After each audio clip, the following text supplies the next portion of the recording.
All right, everybody, we are back this week for UFC 323, Dvalishvili versus Ziam 2, and in the co-main event for the flyweight title, you have the reigning, defending, undisputed GOAT of the flyweight division, in some people's eyes, Alexandre the Cannibal Pantoja, defending his title against one of the best up-and-coming contenders in the division, with some of the best boxing in the UFC, in Joshua the Fearless Van. Will the Fearless be able to conquer and hold the gold atop the mountain, or will the Cannibal eat another victim and hold steady on the gold? All right, so without any further ado, let's get this started and step into the ring. All right, everybody, we're back this week for UFC 323. Sorry we didn't do picks on the last card, but I did post the picks in the tab on the community tab on my page, so they were posted there. We did give out the dog of the week, which was Oral Brian Hermanson, to not go the distance, cash that easy in the first round. Went 12 out of 14 or 11 out of 14. I one or the other on the main picks for the event. Even though we didn't get a video, we still came out swinging and came out hot. And I expect to go do that again this week. And, you know, I'm looking for a clean sweep, but sitting here telling you I'm going to get a clean sweep on the card, it's something that is very, very difficult. But if anybody can do it, it's me. So, yeah, this card's amazing. I love everything about this card. I think you have to watch the entire card this week. From the first prelim until the main event, you have to watch every fight. If you're a real fan of mixed martial arts, then do yourself a favor and do not miss this card. I can't wait. I am so excited, and a couple of my buddies are as well. One of my buddies is actually going to be at the event, so shout out Mikey. I was supposed to go. Didn't happen. It is what it is. We're still going to watch the event, and we're still going to cash some mother tickets. No swearing. Too early in the video, you know. But, yeah, like, looking at this fight, honestly, we'll start with the first fight up. Muhammad Naimov and Myron Santos. I know it's Myron, you know, all the grammar Nazis and everything want to talk shit in the comments, go ahead. All the people who say I don't pronounce it right, whatever. I think I'm pretty good with the pronunciation, especially for this community. So, Muhammad Naimov taking on Myron Santos. You know, this is a close fight, honestly. I think that the biggest difference here is the power dynamic. And I think the better technical striker, the fighter with more volume on the feet, the fighter who has more output, is probably Santos. But at the same time, he can make fights close by just not throwing enough volume. And, you know, maybe he gets hit with a big shot, gets hurt like he did in the Francis Marshall fight. I've said this ad nauseum, and I'll continue to say it. I had Francis Marshall by decision. I had Francis Marshall by split decision. And I had Francis Marshall money line, and he was like a 4-1 underdog in that fight. I think he won. I think we should have cashed all those tickets, at least 2 of them. But it's MMA, you never know. I do not believe Myron Santos won the fight against Francis Marshall. But looking at Muhammad Naimov, you know, Naimov is the last guy to get a win over Nathaniel Wood. I think it's Jose Delgado, but, you know, it is what it is. You know, Naimov has a lot of power. He walks forward. He plods forward. He doesn't use a whole lot of footwork, but he does kind of move forward, look to set up big power shots, big right hand, big left hooks, looking to kind of club you into submission. He's got good wrestling. I think it would be smart for him to use the wrestling and the takedowns here, try to get on top of Santos and wear him down, you know, be able to get the minutes on the clock, get the minutes off the clock, maybe look for a submission. I could see Naimov winning by submission here. I really could, because I think using the grappling and then pairing that up with the power he has on the feet, I think it could make this fight a lot closer than people are expecting. You know, I think Naimov's a 2-1 underdog or something along those lines. I don't agree with that, because I think he can wrestle. I think he can get top time. I think he can get on top of Santos and, you know, wear down the clock. On the feet, I think he's out-volumed, but I also think that the power of Naimov can kind of translate into the lack of pressure from Santos. But I am going to pick Santos to win. I think he just does more. I think he's going to have the better cardio in the late portions of the second round going into the third round. And as long as he doesn't get held down for at least 2 rounds, I think he's going to be able to push a pace in the later portions of this fight that's just going to kind of overwhelm Naimov. We've seen him break late. We've seen him get tired late, and he can make fights really close even if he dominates early. So, like, I wouldn't be surprised if Naimov knocked him out in the first round because I do not think Santos has the best chin. But, you know, if he can survive and get to that 7.5, 8.5 minute mark, I think that's where Santos can start to stick the jab, throw the rear low kick, throw the 1-2 behind it, cross hook low kick, teep to the body, and just kind of start to wear down Naimov and maybe even get a third round TKO. I'm going to say this fight goes the distance. It's going to be tricky. It's going to be sweaty because we know the power that Naimov has in his hands, and we know that he is going to slow down late. So I'm going to say it goes to a decision, and I'm going to say Myron Santos gets the job done here. 29-28 unanimous decision, but I could see a late TKO for Santos. I could see an early KO or sub for Naimov within like the first 6 minutes. But I'm going to say it somehow makes it to a decision, and I'm going to say Santos wins by that unanimous decision, 29-28. All right, up next, we got a battle in the middleweight division. Mansour Abdul Malik taking on Antonio Trocolli.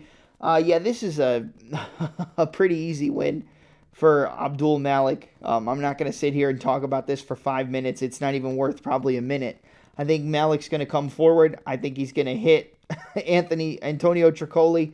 I think Trocolli's going to go down, and I think he's going to finish him with ground and pound. I mean, I think this fight doesn't even go 2 minutes. Now, you know, maybe Malik comes out a little bit patient because Trocolli is a big guy. Maybe you take a shot on the over 1.5, but I am not going to advocate that. But if I'm going to, like, take something, if anything, it would be Abdul Malik round 1, round 2. Or maybe if I'm feeling risky, the over 1.5, but I just don't think that's going to happen, especially with a guy like Antonio Trocolli. Like, if Trocolli grabs onto him and holds onto him against the fence, eventually Malik's going to break out of that and just hit him once or twice and probably put him down and knock him out. So I'm going to take Mansour Abdul Malik first round knockout. Could be a submission. You might want to make a statement and sub Trocolli because, you know, Trocolli, Mackenzie Dern, the whole thing that was going on there. Maybe he wants to get a sub, so I wouldn't necessarily chase the KO because I think there is a chance that he just hits Trocolli with a big shot, drops him, and then grabs his neck and chokes him out. So maybe take a shot on the Abdul Malik submission because I think it's there. Probably a guillotine, if anything. Maybe a rear naked choke if he drops him, jumps on him for some ground and pound, and goes for a rear naked choke. It's there. But I'm going to take Mansour Abdul Malik by knockout in the first round. So first round knockout, Mansour Abdul Malik. We'll move on to the next one. All right, next up is in the light heavyweight division. A pretty solid one here with Iwo Baraniewski taking on Ibo Aslan. Guys, I got to be honest with you here. I think Baraniewski kills him. I do. Ibo Aslan has a lot of power. He can hit very hard. But it seems as though once he took that loss, like, he just kind of fell apart as a fighter. And maybe he comes in here and, you know, he gets that first round KO. It's always live. You know, I think Aslan is always live to come in and get a knockout. But Baraniewski just, I mean, I didn't know much about him on the going into the contender. You know, I wasn't too sure. I think I did pick against him, which was a terrible pick in hindsight. But the fight was so fast. I mean, you can't really say that. He just got hit and knocked out. I think both these guys have great power in the first round. I think the more well-rounded fighter is obviously Baraniewski. He's known as a grappler. He's known as a submission artist. If he takes Aslan down, the fight's over.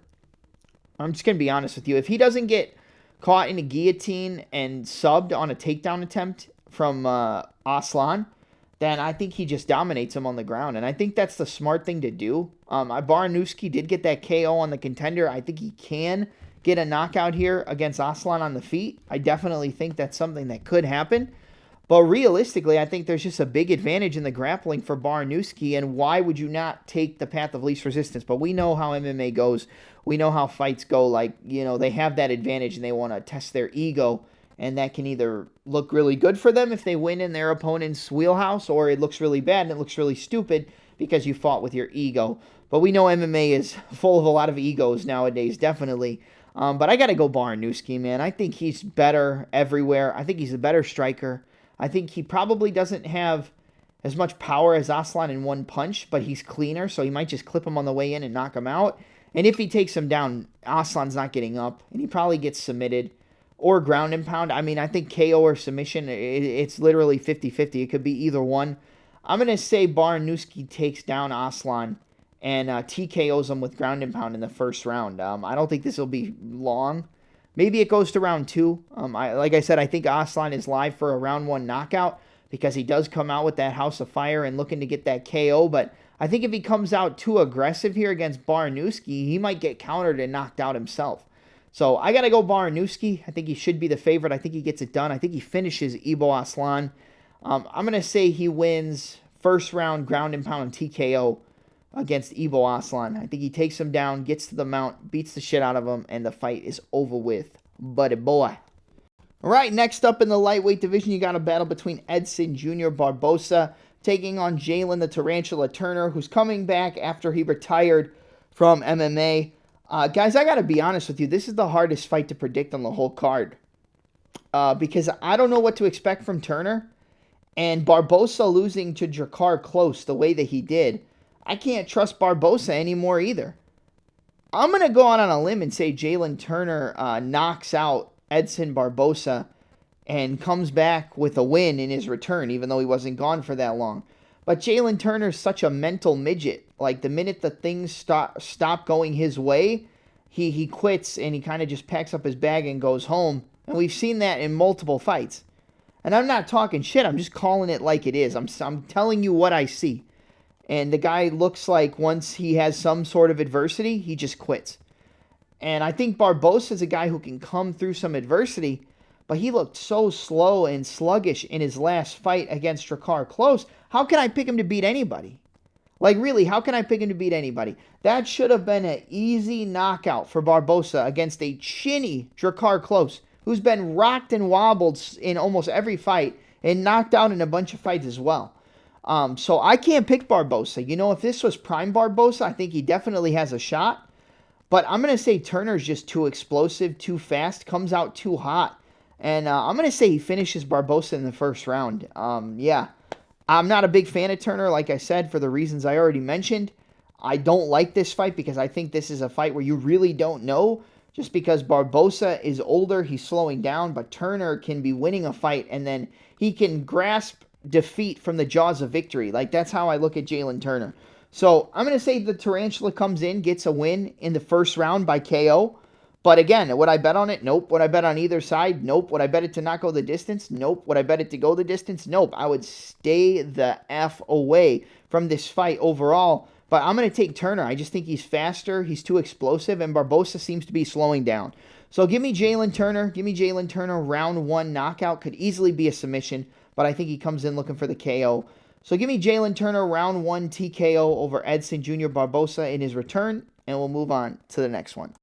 All right, up next, Marvin Vettori taking on the Hulk, Bruno Ferreira. You got Ferreira, the Italian Dream versus the Hulk. What a battle of the nicknames. And, man, this is going to be a good one.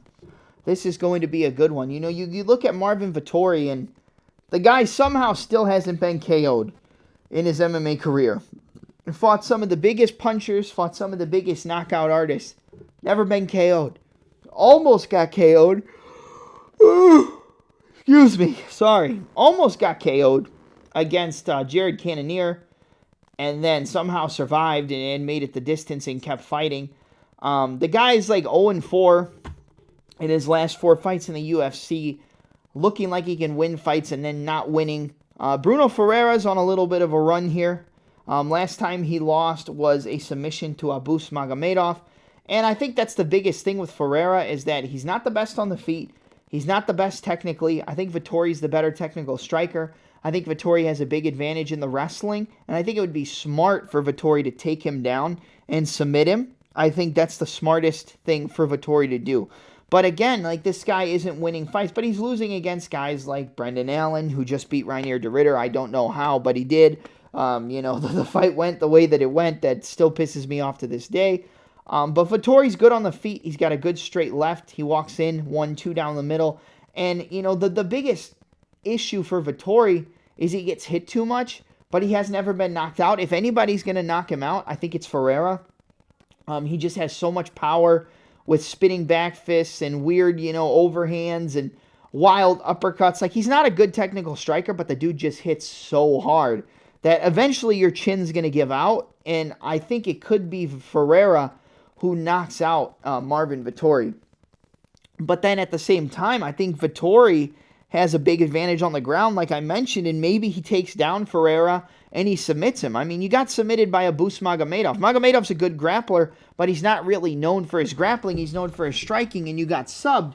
Ferreira's got submissions on his record. He got that triangle armbar against Armen Petrosian, which I don't think anybody was expecting. I mean, the dude can throw up submissions and can throw up stuff off of his back. He's got decent ability to get up and solid get-up game. I don't really know how to take this fight, but I will say I think it's either Ferreira by like round 3 or decision, or Vettori by submission. I think the sub is live. But I'm going to go with the momentum, and I'm going to say Ferreira wins this one. I think Bruno Ferreira wins, but I definitely could see Vettori locking up a submission, probably an arm triangle from the top. If he gets him down and starts beating him up, I think Ferreira will give up that submission, but I don't know. This is a tough one. This is like 50-50 for me. I think it's a very close fight. I don't have a lean any one specific way, so let me think about this for a second and then give you a winner.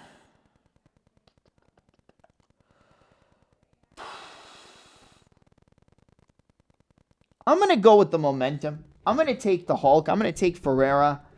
I'm going to say Bruno Ferreira wins by decision because, I would love to see him knock out Vettori. I can't lie.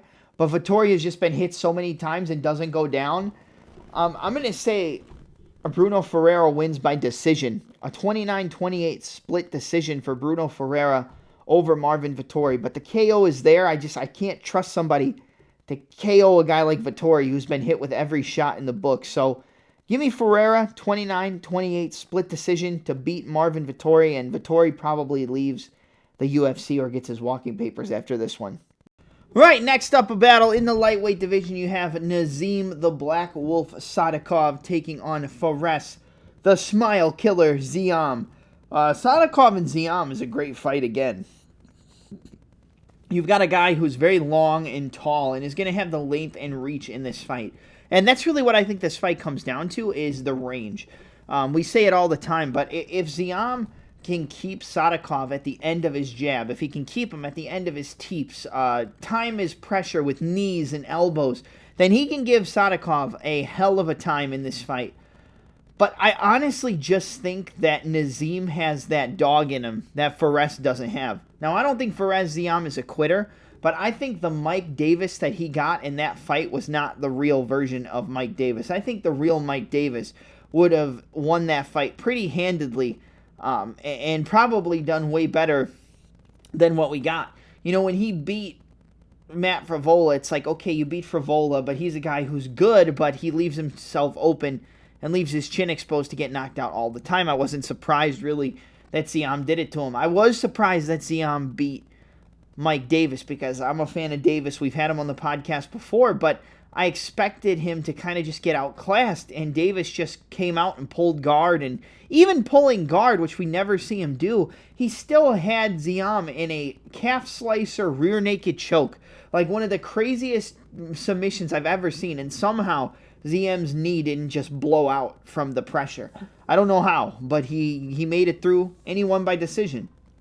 I think Sadykhov is the type of fighter where he can push the gas tank and cardio of Ziam unlike anybody has before. He's going to have to walk through fire, right? Like, you're going to have to walk through those front kicks, those stabbing knees, long 1-2s, and he's going to be at a huge reach disadvantage. I mean, 7 or 6-inch reach disadvantage and 3-inch height disadvantage. Like, the guy is going to be at a disadvantage in this fight, but I think if anybody can get through it, it's a guy like Nazim. I think Nazim can push a pace and pressure that can start to slow down Ziam. I think he can start to get takedowns later on in the fight, and I think he could potentially submit Fares Ziam. I don't necessarily think that's what's going to happen. I mean, Ziam's got submissions as well, but I think that in this fight, if he can get past like that 7-8 minute mark, I think that's where Sadykhov starts to break down Ziam. with body shots, that left hook to the body, uppercuts, ripping body shots, throwing head kicks, pushing him against the fence, getting takedowns. I think he can just make this dirty. And like I said, he's going to have to walk through fire. I mean, he got dropped by Nicholas Mota, got back up and came back and put it together. I think he's going to get hurt by Ziam early. I think Ziam is going to land some big shots, and I think it's going to put Sadykhov on the back foot. But I think he's going to start to walk forward. He's going to start to use that check hook, that head movement. He's going to start to throw those combinations and rip to the body and then start to get some takedowns. And I just think he's going to be the fighter who pushes a pace that I don't necessarily think Fares Ziam can keep up with. I think if we get into the second round, I think this is Sadykhov's fight to win. Like, you get to that 6-7 minute mark, that's where I think Sadykhov starts to take over.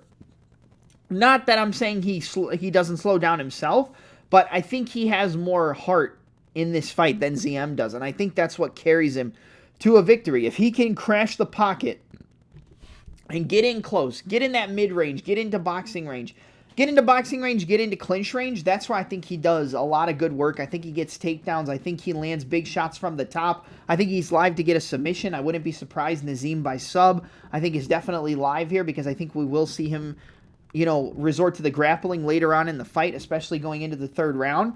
But, yeah, I'm going to take the Black Wolf. I'm going to take Nazim Sadykhov. I think he's going to be in for hell for that first round. I think those front kicks, the 1-2s, the knees up the middle, I think he's going to get busted up. I think he's going to get hurt. But I think Sadykhov's going to find a way to just start to edge his way into the fight. Straight left, right hook, body shot, left hand, uppercut, hook, moving around, cross, head kick, 1-2, hook, rip the body, push him against the cage. I think he's going to make it dirty. I think he's going to get into the range that he needs to. I think he's going to get takedowns, and I think he's going to land some good strikes in the clinch, and I think he's going to win this fight on the scorecards. So give me the Black Wolf. Give me Nazim Sadykhov to win. I'm going to take the underdog, 29-28 unanimous decision in this fight.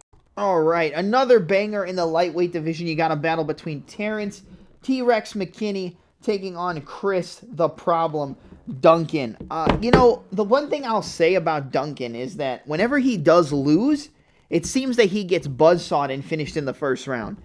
And if anybody's going to do that, I think it's Terrence McKinney. But I also think Terrence McKinney, he doesn't even have a full round of cardio. I think he has 2 minutes. I'll give him 2.5. We'll give him 2.5. I think he has 2.5 minutes to win this fight, and if he doesn't, I think he's getting finished by Chris Duncan. McKinney is fast. He's got heavy forward pressure. He can buzzsaw you. He can definitely knock Duncan out. He can definitely submit him. But I just feel like he's going to beat the shit out of Duncan, but Duncan's going to survive. And then when we get to that 3-minute mark, even in the first round, I think Duncan's going to take over. I think Duncan's going to push him back. I think he's going to show that McKinney is a quitter. I think he's going to show that McKinney doesn't have heart to push forward. He's very good at being the hammer, awful at being the nail, and I think Duncan is the complete opposite. Like, he's been finished. He got submitted by Manuel Torres. I think Manuel Torres would destroy Terrence McKinney. And McKinney also got knocked out in under a minute by Esteban Ribovic. So, like, he beat Vyacheslav Borshtev. That's not impressive. That's not an impressive win. That does not impress me at all. I think Duncan is way better. I think Duncan just has to survive that early storm. And then I think he takes over, and I think he finishes Terrence McKinney. Like, I really don't think there's much to say with this fight. Like, McKinney's very explosive.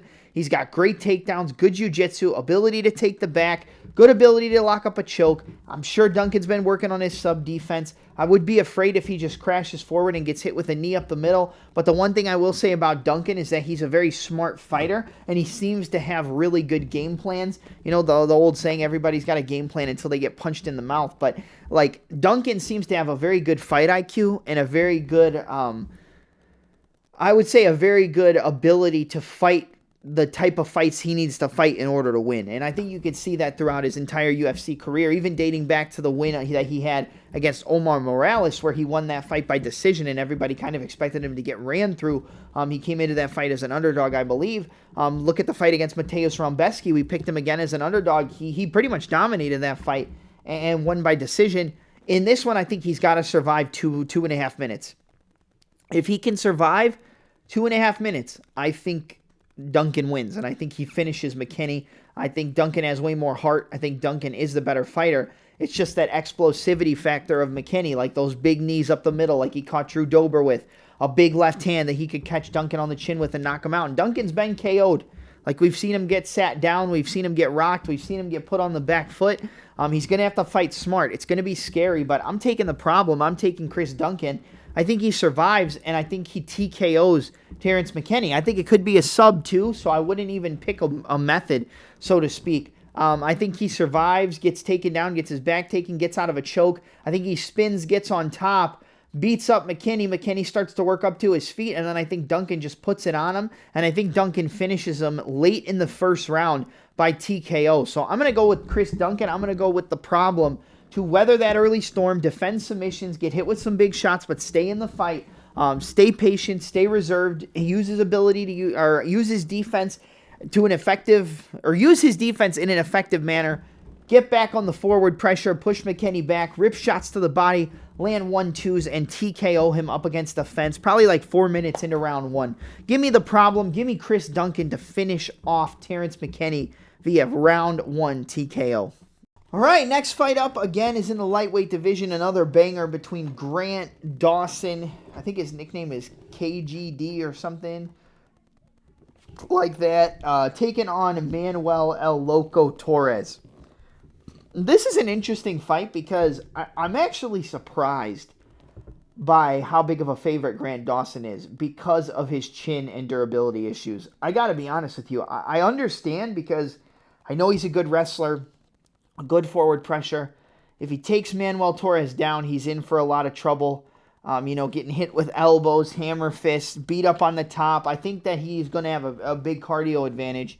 Is Grant Dawson. I think he's going to have a big cardio advantage. I think if we get past that first round, it's probably all Grant Dawson. But I'm not so sure that Dawson makes it past that first round. I got to be honest with you. I really just don't trust the kid. And I think that even if he shoots takedowns, Manuel is so powerful, he might just Drew Dober him. I mean, he might shoot a takedown and just get hit with 3 or 4 elbows on the side of the head and knocked out. Manuel Torres just has that kind of power, and it seems like he's cleaning up his technique. It's not as loopy with big hooks and overhands and, wide shots. He's kind of starting to throw down the middle. And I think up the middle and down the middle are the exact things you need in order to hit Grant Dawson right on the chin. And I'm just saying, I know it was kind of off kilter, but if Bobby Green's sitting you down with 1 punch in the first round, what do you think Manuel Torres is going to do to you? And everybody will look at the competition Grant Dawson has faced and this and that. Never fought anybody with even close to the amount of power that Manuel Torres has in his hands, in his kicks, in his elbows. It's not even close. This is night and day. This is like Francis Ngannou for Grant Dawson. It really is. This is like Francis Ngannou of the lightweight division taking on Grant Dawson, in my opinion. And I know people are going to shit on him, like he lost to Ignacio, got KO'd, whatever, and things like that. And yes, Dawson's going to have the wrestling advantage. Yes, Dawson can take down Manuel Torres. Yes, if Dawson gets on top, he probably ground and pounds him until he gives up a submission and gets a sub. 100%. I'm not going to sit here and tell you something different. But guys, I got to be honest. I'm going Manuel Torres round 1 knockout. I think he's going to catch Dawson cold. I think even if he gets takedown attempts shot on him, he's going to frame off and land big elbows and hammer fists to the side of his head when he shoots in on those takedowns. I think if Dawson wants to have a lot of success with the takedowns, he's going to have to go body lock and go for inside and outside trips, or he's going to have to go really low on a low single. And that's probably the only way he doesn't run into big elbows and hammer fists as Torres spreads his base and gets to the side and lands those big elbows to the side of his head. And when they're on the feet, it's all Manuel Torres. So every fight starts on the feet. I think this fight starts and ends on the feet. And I'm going with El Loco. Give me Manuel Torres round 1 KO over Grant KGD Dawson. I think his chin gets exposed again. I think he walks into a big shot, gets dropped, tries to wrestle to recover, and I think he gets pounded out with hammer fists to the side of the head, just like Drew Dober. Give me Manuel Torres, round 1 knockout over Grant Dawson. All right, next fight up is in the light heavyweight division. You got a battle between Jan Blachowicz taking on Bogdan Guskov. A great fight here. Really solid matchmaking in the light heavyweight division. I understand people liking Jan Blachowicz here. He's got the way higher level experience, and experience does mean something in MMA, right? It doesn't mean something in every fight, but it means something in certain fights. And, Blachowicz is getting up there. He's getting older, but he has a lot of experience. I mean, one of the first people to hand Israel Adesanya a defeat in the UFC. He's got a very good left switch kick to the body. He's got good straight punches down the middle, a solid left hook. He's got decent wrestling as well. I think if he wants to really make this fight easy for him, he should look to wrestle and take down Bogdan Guskov. Like, look to change levels, get the takedowns, get on top, and try to beat him up. Kind of like Dawson against Manuel Torres. It's a little bit of a similar situation here, except obviously Jan is much more decorated and experienced on the feet. And he has really solid striking as well. I think Blachowicz is cleaner. He's crisper. He throws with better technique. He's the better wrestler. Like, on paper, I think he is the better fighter on the ground, on the feet. Anywhere this fight goes, he's the better fighter. But I think age is usually the biggest enemy of these veterans, right? It's the biggest enemy of these fighters who have been to the top of the mountain, who are trying to get back on track. And he lost a decision to Carlos Ulberg. It was a close fight. He lost, I believe, another fight in between there. Who did he lose to? So he lost to Ulberg. Oh, he lost to Ferreira, but it was a split decision. 3-rounder split decision. I think if they run that fight back, I think Ferreira absolutely destroys him and kills him and knocks him out. I expected him to get a KO there, but he didn't. He's had a lot of time off in between his fights. I mean, when he fought Ferreira to a split, that was in 2023. He came back in March of this year, almost 2 years after his last one, and now he's back for the second time in the same year with like 6 months off. Or, like 8 months off. I think Guskov knocks him out. I just think Guskov is awkward and wild enough to catch Blachowicz with a big shot and put him down. Like, I don't think Guskov is a clean striker. I really don't. He's not clean, he's not crisp, but he throws like those Russian-style hooks where you palm down. He can throw like little palm-down uppercuts where he kind of just shoots it up like a shovel uppercut, which can catch you off guard. And he has so much power. I trust the power of Guskov more than I do the chin of Jan Blachowicz at this point. Like, I mean, I know he didn't get knocked out by Ulberg, and Ulberg just starched Dominic Reyes, but, I mean, if we're going to be honest, like, in this fight, I just think that Guskov is going to find a way to land on the chin of Blachowicz, and I don't think he's going to allow him to recover. Usually when these veterans end up losing and losing and losing, they're losing decisions. Eventually they get put out, and I think Guskov's going to be the guy to do it. Would I be surprised if Guskov gets another vet lesson? I mean, he got taken down and subbed by Volkan Oezdemir. If Oezdemir's doing that to you, I think Blachowicz can do it to you as well. But at the same time, man, I just think Guskov is going to find the chin of Blachowicz at some point with one of those awkward hooks, one of those awkward shovel uppercuts as Blachowicz tries to close the distance. I think he rocks him, and I think he finishes him via TKO. I'm going to go with another underdog. I'm going with Bogdan Guskov. I'm going to take Guskov by a round 1 knockout, and I think this is going to be the biggest win of his career, and I think he's going to put Blachowicz on his back and finish him in this fight. Give me Bogdan Guskov, round 1 TKO over Jan Blachowicz, and I think that's probably going to be the end of the career for Jan Blachowicz. I think he gets KO'd by Guskov, and that's going to be my pick. Bogdan Guskov, round 1 knockout over Jan Blachowicz. All right, next fight up is in the bantamweight division. You got a battle between the former double champ Henry the Messenger Cejudo taking on Peyton Talbott, the UFC's cash cow at this point, right? Like, I think they really want to see him get to a title shot and get a big fight after this one. I'm going to be honest with you guys. I think Peyton Talbott knocks out Henry Cejudo. I know a lot of people are picking decision, and Talbott's long, he's rangy, he uses his length and reach very well. He seems to have shored up his takedown defense and his scrambles and his ability to work back up to his feet. And I think that's a bad thing for Henry Cejudo.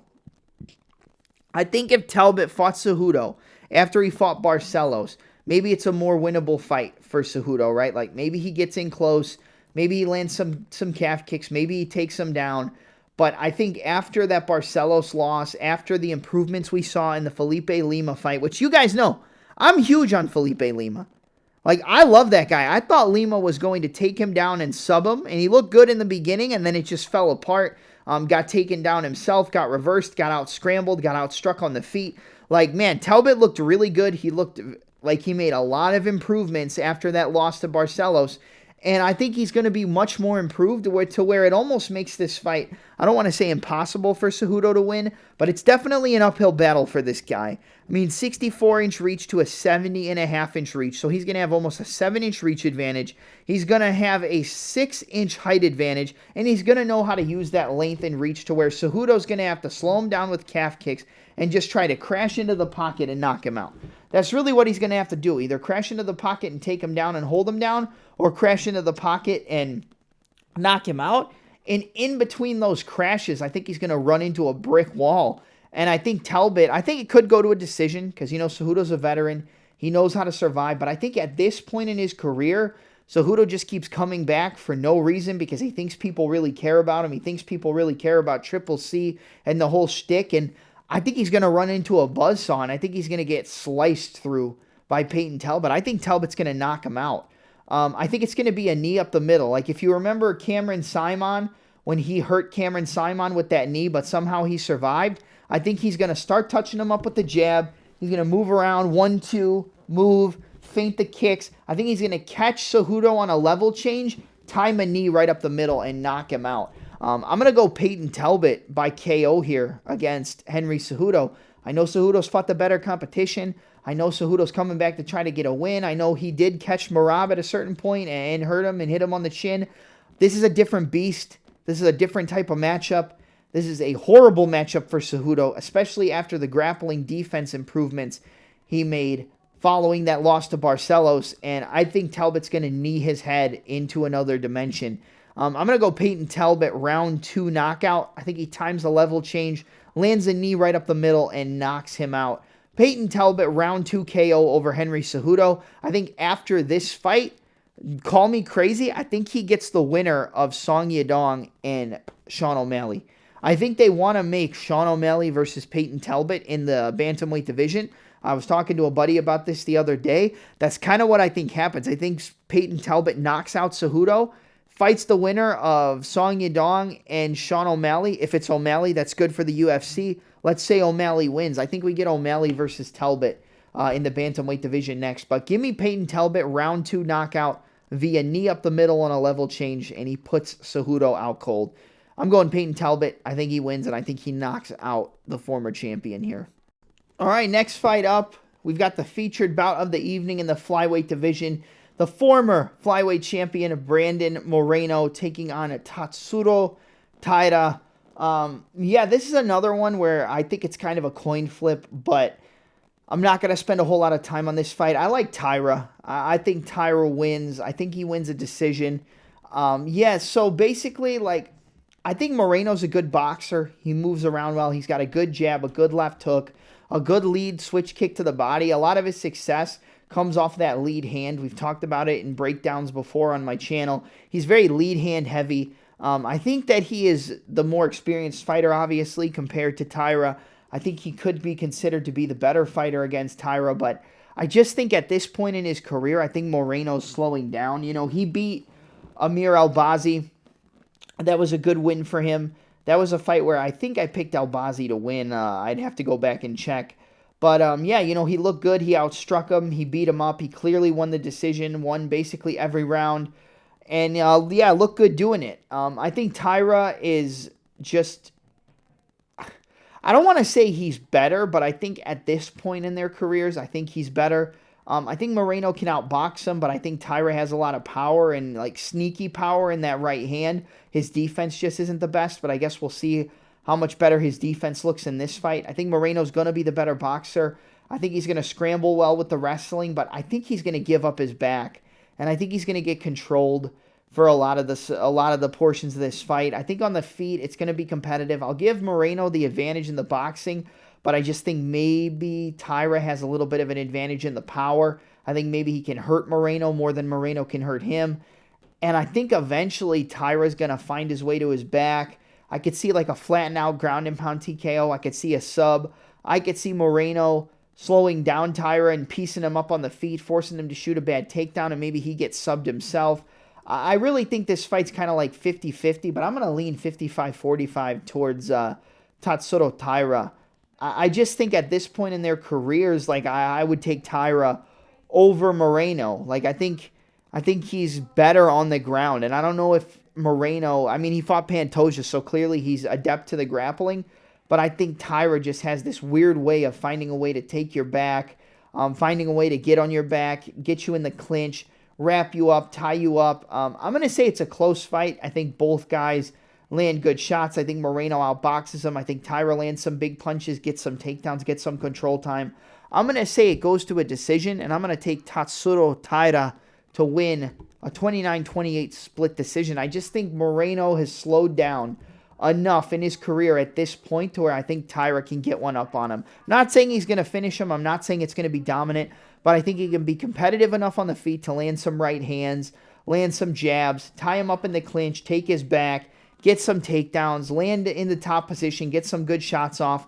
I think Moreno's probably going to have the better cardio in the third round. Maybe Moreno beats him up in the third round, potentially finishes him in round 3. I think Moreno round 3 is a good look if you're looking towards the side of Brandon Moreno. I think he can push that cardio and maybe beat him up in the third round and finish him. But I'm going to say Taira plays smart, lands some good shots on the feet, gets some takedowns, gets a lot of control time, and wins a split decision. Give me Tatsuro Taira to win 29-28 split decision. I'm very happy. Thank you.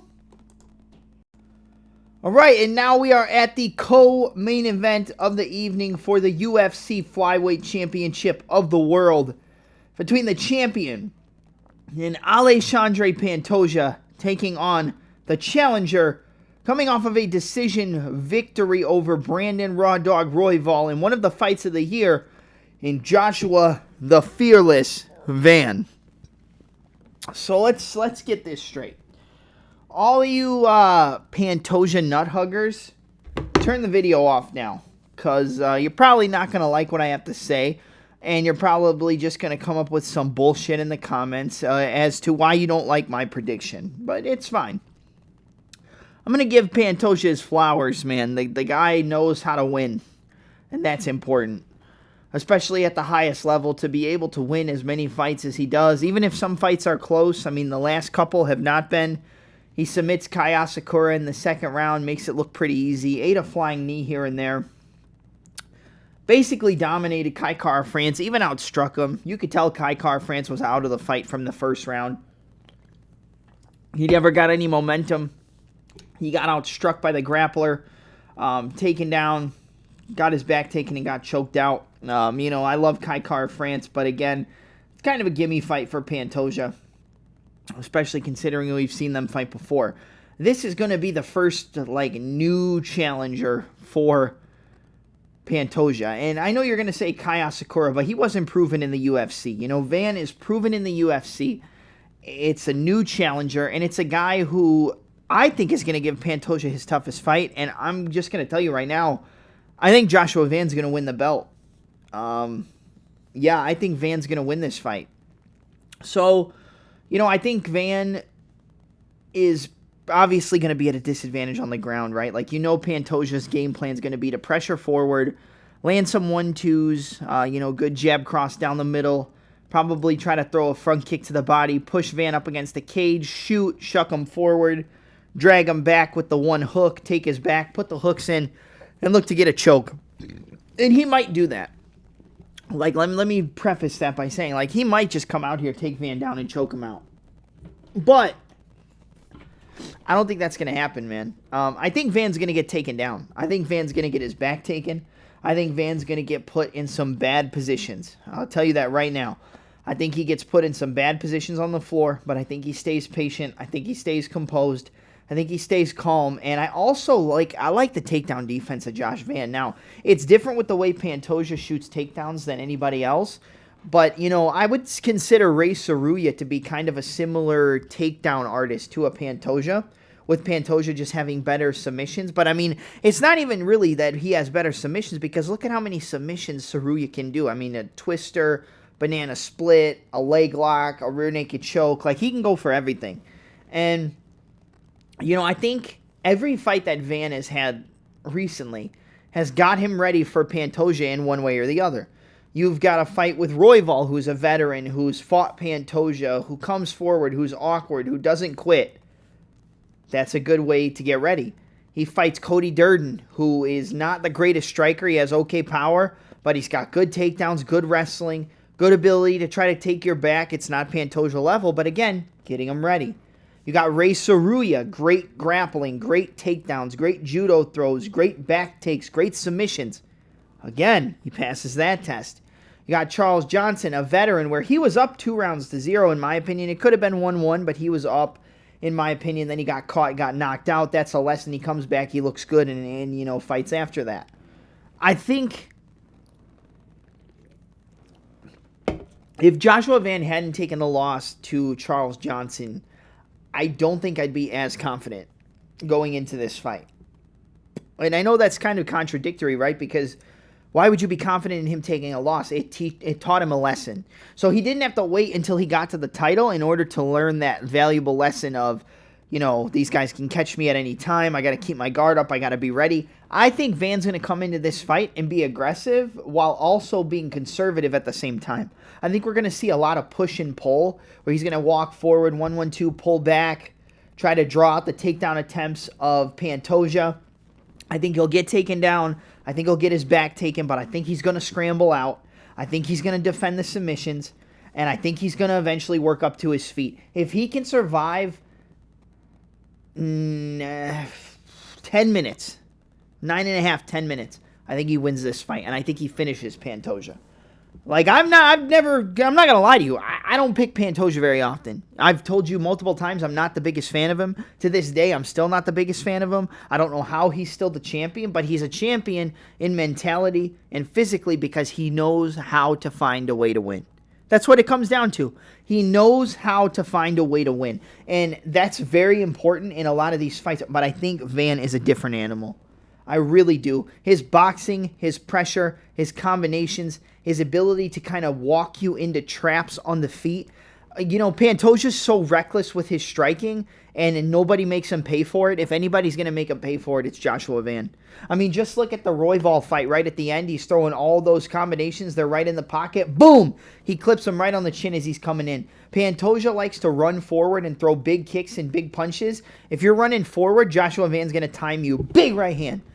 Time you. Right hand, left hook. Jab. Jab. Boom! Check hook counter. Time you. 1-2 down the middle. And ripping those body shots. I think the key to victory for Joshua Van are those body shots right in the breadbasket of Pantoja. Don't throw knees and don't throw front kicks to the body because you don't want to get him caught and then have him sweep you forward or catch the kick, sweep, take your back, catch the kick, take you down, allow you to scramble up, swing in the one hook, take your back. I don't think you want him. You don't want to throw too many kicks, but Van's 1-2, rip to the body, cross, rip to the body, 1-2 down to the body. I think he's going to invest in the body. I think he's going to get taken down. I think he'll get back up. I think he'll get put in some bad positions. I think he loses the first round in most cases. But I think he's going to invest in that body, and I think that body is going to open up the head of Pantoja, and I think eventually Joshua Van's going to knock him out. I'm going to go with a 4th round TKO. And new UFC flyweight champion of the world, Joshua the Fearless Van. And I love all you Pantoja nut huggers. Come on, come to the comments. Come on, leave your comments about how Pantoja's the best. He has no holes in his game. He doesn't make mistakes. And I'll be waiting here with a notepad so you can write your apology to me after Van knocks out Pantoja in the 4th round. Give me and no! UFC flyweight champion of the world, Joshua the Fearless Van via 4th round TKO over Alexandre Pantoja. All right, and now we're at the main event of the evening in the UFC bantamweight division for the bantamweight championship of the world. You have the rematch for the bantamweight championship between the champion in Merab, the machine, Dvalishvili, taking on Piotr No Mercy Yan. Guys, I don't really know what to say here. I'm the biggest Peter Yan fan you're going to find. I love Petr Yan. He's my favorite fighter in the bantamweight division. He's been my favorite fighter since I saw him compete at UFC 238 live in Chicago. But, like, it's an uphill battle here for sure against Merab. Merab's getting better. Merab has made a lot of necessary adjustments. He's gotten better in the striking. He's more adept at looking for finishes. He'll look to set up submissions. He's getting better with his hands. Just look what he did to Corey Sandhagen. And, you know, we picked Merab to beat Corey Sandhagen in the last fight. We got it right. We finally went on the train. We picked him. I don't know what to do here because on one hand, I want Petr Yan to win this fight. I want him to knock out Merab. It would make me so happy. This is my guy, Petr Yan. But I don't know how I can pick against Merab, man. There's one or two things that I think can push me towards the side of Yan. And one is the activity of Merab. I feel like he's been very active. He's had a lot of fights with no breaks. And, you know, he doesn't take a ton of damage, so that definitely plays into his hand where, like, well, he's able to be so active because he doesn't take a lot of damage. But we don't know what's going on in training. I'm not saying he gets beat up by his training partners, but I'm sure there's injuries that are nagging and things here and there that are causing issues for him in the training room that he's probably not talking about.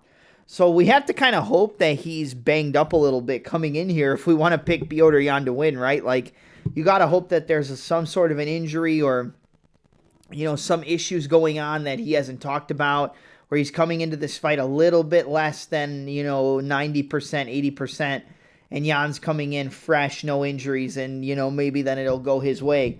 Yan did go into that first fight with a broken hand, and I will say that a broken hand definitely causes you to have issues in defending takedowns, but he shot like 55 takedowns, and he got like 14 of them.